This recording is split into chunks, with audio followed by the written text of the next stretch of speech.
Сезонная аллергия чаще всего представляет собой реакцию организма на цветение пыльцы деревьев и трав. Как правило, от такого недуга не застрахованы ни дети, ни взрослые. Поэтому такое заболевание может поразить каждого по разным причинам. Если иммунная система дает сбой, то иммунитет уже неправильно реагирует на обычные вещества, на пыльцу березы, на животные, на пищу. Аллергия, да, в последнее время очень такое распространенное заболевание. Практически каждый второй заболевает аллергическими реакциями.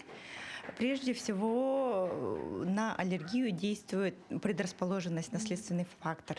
Далее уже идет вот эти вот все наше питание, образ жизни, экология.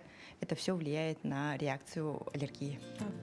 В борьбе с аллергией врачи используют и современные методы. Так, сегодня можно обратиться к иммунотерапии. Суть метода заключается в постепенном введении в организм пациента по специальной схеме возрастающих доз аллергена, на который возникает реакция.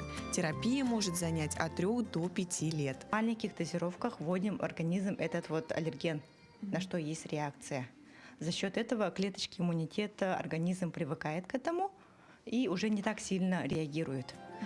Чтобы определить причины возникновения аллергии, врачи выполняют анализ с помощью аллергопроб, как правило, на внутренней поверхности предплечий. Потом на кожу наносят по одной капле исследуемых аллергенов теста контрольной жидкости и с карификатором делают маленькие царапины. Результат определяют по форме волдыря, измеряя его по максимальному диаметру.